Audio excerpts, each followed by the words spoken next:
How's it going? I've got a real exciting game for us today. This is coming off the new patch 5.5.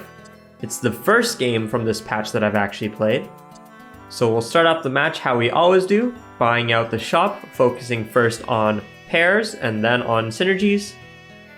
Speeding through here, and at round 2, I'm supposed to have 6 money, but what's this? I only have 5. That's because in the new patch, they have changed that you no longer get a gold for winning non-player rounds. And this is actually quite a significant change, because if you want to end round 3 with 10 money, like I usually do, that now means that I'll have to sell 3 whole money worth of Pokemon to make up for that difference. Fortunately this game, I'm able to hit the triple Charmander, evolving them into a Charmeleon, a very strong early unit. Now I could buy the Charmanders right now, but I decide to hold on to my money and lock the shop. And by doing that, I'm able to keep some of the Pokemon on my bench instead of usually having to sell them off in order to stay at 10 money and also buy those Charmanders. I instantly sell everything in the shop except for the Charmanders, and I also hold on to the Litwick because he could fit into a fire synergy and I do have one for a pair. So we finished the first 3 rounds with a guaranteed Charmeleon, a pair of Squirtles, a pair of Pidgeys, and a pair of Litwicks. And with the shop refresh at the next round, I pick up the 2 Charmanders, evolving it into Charmeleon, and I also find a Pidgey triple, which gives me Pidgeotto. For the item carousel, I pick up a Fossil Stone. I probably should have picked up that Never Melt Ice so I could make an Amulet Coin and give it to one of my strong early units. But the Fossil Stone does offer a lot of versatility. I could, for example, build a Fire Stone and turn my Pidgeotto into a Fire type. But I ultimately decide to make a Wonder Box by combining 2 black glasses. The Wonder Box is a pretty strong item, especially early on. At the start of every battle, it will just transform into 2 full items. At the round 5 Pokemon item draft, I pick up a Never Melt Ice, because I can equip it to my Charmeleon, who's holding a Charcoal, and make an Amulet Coin. I also do some management on my bench, selling some Pokemon, just trying to end the round at 20 money. And with some of the extra money that my Charmeleon's able to generate in the battle, I can just pick up random Pokemon from the shop, knowing I can sell them at full value, just making sure I end the round with my money at the highest possible multiple of 10. At the start of my next round, I see that I can pick up a second Larvitar, and Larvitar has Dark Synergy, which is something I'm keeping in the back of my mind. Something I have yet to discuss in my videos, but if you're observant you might have picked up on, is regions. Every game, every player is assigned a different region. This changes not only the background that you see, but it adds additional specific Pokemon to your shop pool. I happen to be in a region where a lot of extra dark synergy Pokemon are added to my shop pool, so that means I have more access to dark Pokemon.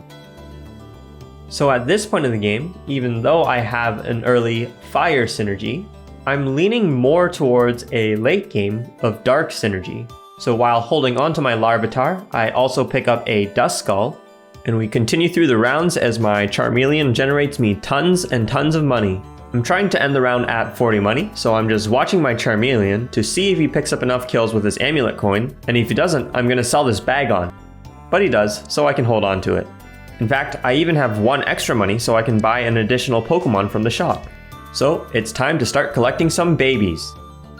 At the next Pokemon item draft, I have the option of adding the Dark type Purloin to everyone's shop pool, but I'm more focused on the items that I can pick up. And by selecting the Vulpix, I'm able to get Black Glasses. I can combine the Black Glasses with my Fossil Stone to make a Dusk Stone, and that will allow me to evolve this Eevee that I've been holding onto my bench into an Umbreon. Eevee and its evolutions are a very reliable early game support unit if you do have that Fossil Stone, because Eevee doesn't evolve by getting triples, Eevee evolves by dropping an evolutionary stone on it. Eevee and all of its evolutions have a team buffing ability, and being so easy to evolve, it has pretty good stats at this stage of the game. With Umbreon, Larvitar, and Duskull, we have officially entered the dark side. Dark Pokemon, if they are melee, have a unique property in which they will dive towards the farthest reachable Pokemon. And with Dark 3 synergy, Dark Pokemon have increased crit chance and increased crit power. So overall, Dark Pokemon are great at hopping into your opponent's backlines and bursting down their backline units. Anyways, Gyarados goes down easy, and during our Uniques portals, I'm trying to get one with Dark synergy. Unfortunately, there are only 2 Dark portals, and they're on the opposite side of my character, so I'm not able to claim them. 2 of my opponents walk into those portals immediately, so here I decide not to go in any portals. And if you don't enter any portals, you're just given a random selection of Uniques to pick. My random selection of Uniques offers me no Dark types, so I end up picking up Pinsir, who is a strong frontline damage dealing unit, and I can force it to work with my Dark type team by selling my Umbreon and giving it the Dusk Stone that my Umbreon had. So, while Pinsir is not normally a Dark type, we can indoctrinate him to the dark side by giving him a Dusk Stone. I should also mention that entering a portal will change your region, but my region adds a lot of Dark type Pokemon to my shop pool, so overall, I don't really mind missing out on that Dark portal.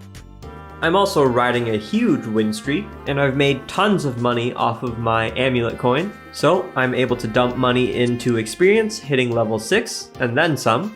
And in the next draft, I pick up another black glasses, and I even have enough money to go all the way up to level 7. At level 7, I decide to sell off my Pidgeotto in favor of 5 Dark Pokemon hitting Dark 5 synergy, which further increases their critical hit damage and critical hit chance. But unfortunately, my next opponent's team consists of a bunch of bulky frontline units, and his team is able to power through mine. So that ends the win streak, but it's not too big of a deal. We're still doing quite well. And at the next item carousel, I pick up another Fossil Stone, because with my black glasses, I can make yet another Dusk Stone. Now, even though evolutionary stones don't really provide fancy effects or crazy stat boosts, by getting a lot of them, you're able to hit synergies sooner and hit multiple synergies at once. Like for example, you could have 9 water Pokemon and put 9 Thunderstones on them, and you'll have 2 full level 9 synergies. Obviously, that's kind of a logical extreme. But let's talk about how in this round, I spent a bit of money rolling, and I end up finding 7 babies. I'm quite ahead right now. I've got lots of health to spare, so I figure why not try getting a golden egg? Unfortunately, the round starts before I'm able to swap out my team with the baby Pokemon, but that's okay because I'll still get a regular egg and I'm maintaining a lose streak. So I'll just swap in the last 2 babies on the next round. I also sold off my Charmeleon to make some room on the bench for that golden egg. And also because Charmeleon doesn't fit in my team late game, and we can also reclaim the items that he was holding on to. Alright, so here is my 7 baby team. They stand no chance against my opponent's fire team, and my dark team gets to sit on the bench and watch a baby massacre. I mean, they're dark type Pokemon, that means they do dark things, right? Anyways, after that loss, we're able to pick up our golden egg. So it's time to sell off the 7 baby Pokemon and swap my team back in. And coming off of that golden egg battle, our team isn't very optimized, but we do have a non-player round coming up, so we have some time to figure our team out. I'm able to pick up a Dano and add it to the bench. Next item draft, I pick up another pair of black glasses. And with Dano on the team, we have maxed out our Dark synergy, we have Dark 7 synergy. And now we get to watch our team completely shred our opponents with critical hit after critical hit, and our Dark Pinsir is able to pick up a ton of gold.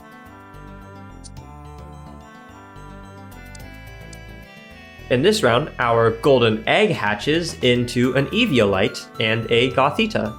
Gothita is great because it is a dark type Pokemon, and since we got it pretty early, it's going to be fully evolved by round 26. But more importantly, this Eviolite is a very interesting item.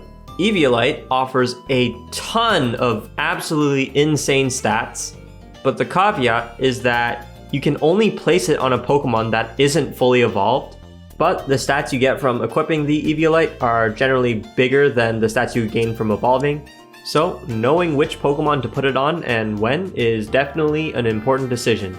The ideal candidate for an Eviolite is a second stage evolution of a late game carry Pokemon. I don't really have one of those on my team yet, so I decided to just pick up this Baneri.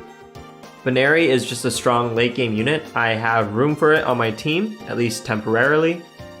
During Carousel, I pick up yet another Fossil Stone. With that, I'm able to make yet another Dusk Stone. And with 3 Dusk Stones, that really allows me to start pursuing another synergy.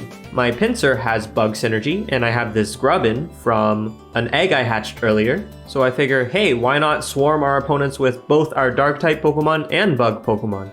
So, with my team being restructured, let's initiate our newest members to the dark side, Baneri and Grubbin. So going into the battle with our Bug 2 synergy, we get 2 Pinsirs. We also have an Eviolite boosted Baneri, who's dishing out tons of damage. And our updated Dark team makes short work of our opponent in the dark of the night. The reason why it became nighttime is because another mechanic of Pokemon Auto Chess is weather. When a battle happens, the game combines all synergies shared between both players, and if a certain threshold is met, the weather of the battlefield can actually change. With 8 active dark synergies, the weather changes to night, and that increases the crit chance of every Pokemon. It also increases the duration of the sleep status effect, but that's not really relevant to my team. But because weather affects both teams, I don't really care if it's nighttime or not, because with dark synergy, my team's pretty much already going to be critting almost every hit, and I don't want my opponent to be critting me. In most cases, I don't really try to control the weather. There are some Pokemon that can benefit from the weather, but our Dark Synergy team is going to do Dark Synergy things regardless of the weather. This round, I also indecisively tested out some Ghost Synergy, just knowing that some of my opponents have some big bulky Pokemon, and the Ghost Synergy curses might help me take those down. But ultimately, I decided to just keep rolling with the bugs. I pick up a Wurmple. Unfortunately, I did sell off the Grubbin. And in this non-player round, the Lugia and Ho that we face off are shiny. Non-player rounds have a very small chance of being shiny for everyone, and in addition to the normal rewards that players get for beating the non-player rounds, they'll also get to pick up a shiny item. So this means every player in this game will have a shiny item. But since I ran 7 babies and got a golden egg, I have 2 shiny items. In fact, I end up picking a second Eviolite. I also entered a Bug Synergy portal in the legendary Pokemon Carousel, and I ended up picking up a Pheromosa, who is another strong frontline bug unit. And of course, we indoctrinate her to the dark side. And with my double Eviolites and my nighttime bug assassins, we're able to make quick work of my opponent's Ghost Dark team. They picked up a shiny item which causes a mass resurrection. All that does is give our team the opportunity to kill them a second time. And on this round, our Gothita evolves into a Gothorita. I also see a pretty good opportunity. Once we hit level 9, we can put in a 3rd bug Pokemon, as well as swap out one of our dark Pokemon for a 4th bug Pokemon, which will give us bug 4 synergy. But for now, we don't have enough money to maintain our 50 gold and hit level 9, so we'll do one last battle at level 8, which we are able to win. And then we have an item carousel, and I decide to pick up a Psychic Stone, otherwise known as a Dawn Stone.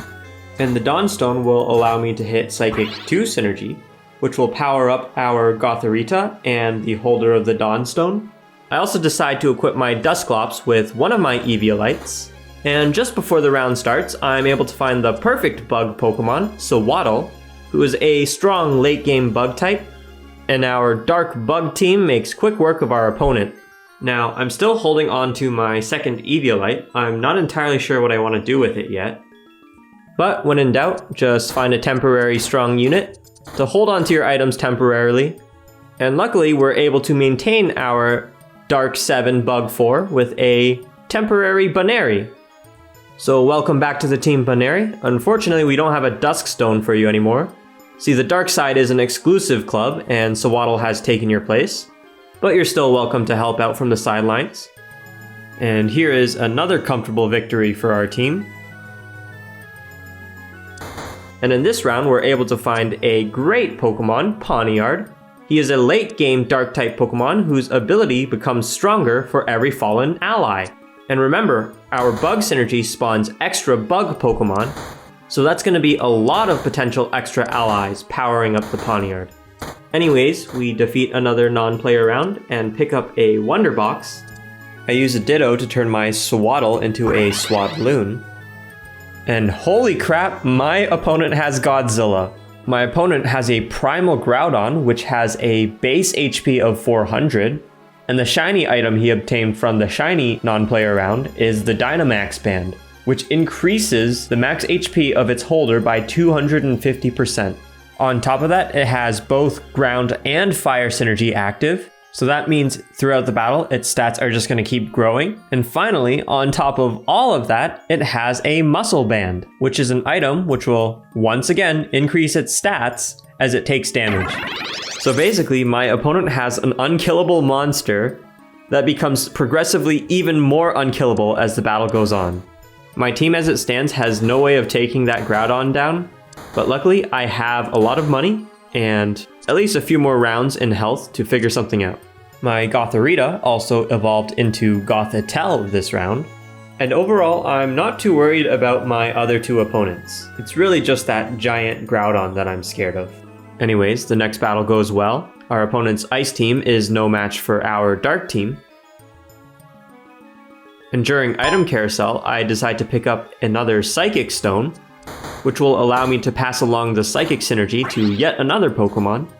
I also swap out Pupitar with Houndoom, which is a Pokemon that can spawn additional Houndours. That'll power up my Pawniard further. Hand out some Psychic Stones to my tankier, damaging ability Pokemon.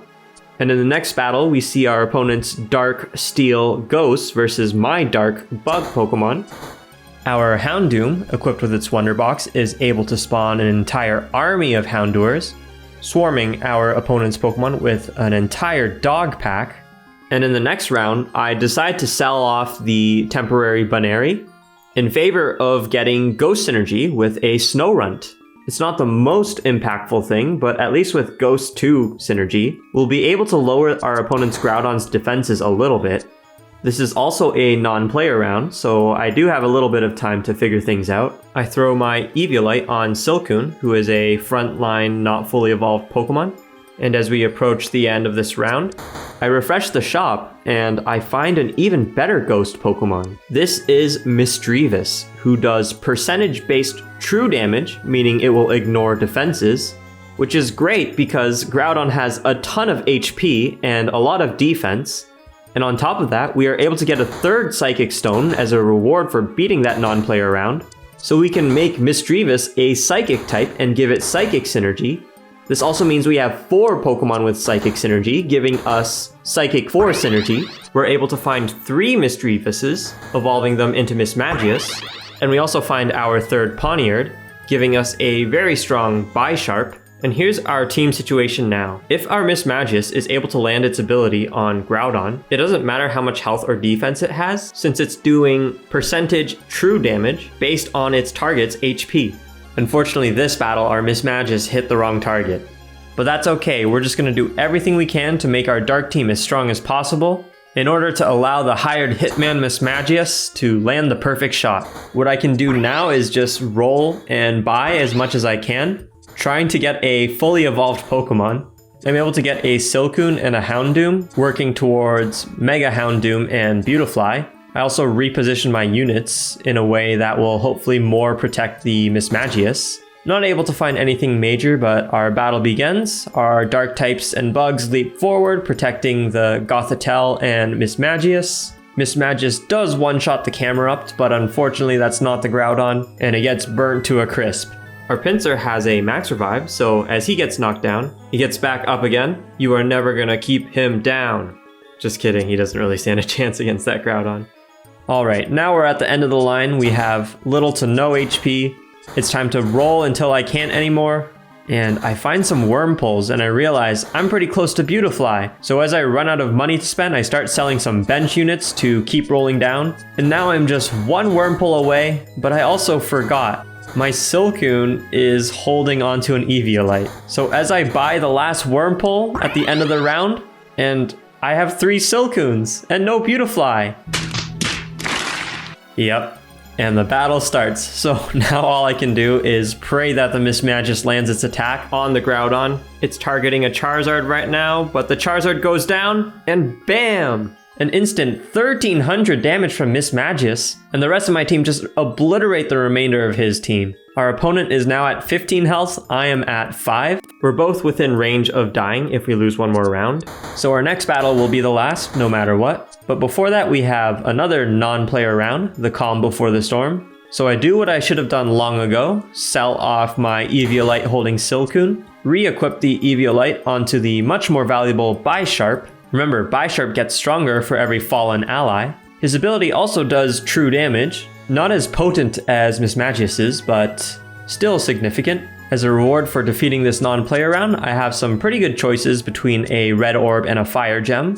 Ultimately, I decide on the fire gem since it does a percentage of max HP as damage. And that's going to be quite potent against a Groudon with 1000 health. I equip it onto my Bisharp, thinking that it will probably survive the longest with that Eviolite, and after rolling the shop a few times, I run out of money to make any significant upgrades to the team, and the preparation phase is just about to end. So let's see, can our Mismagius land the perfect shot? The battle is underway as our Dark team leaps forward, taking down our opponent's backline instantly. Our Mismagius fires its ability at Camerupt, activating its max revive. The rest of our team swarm the Groudon as it takes down our Bisharp, but it's just enough time for our Mismagius to fire off its ability a second time, hitting the Groudon as the rest of our remaining team handles the revived Camerupt. What a clutch finish. Thanks so much for watching.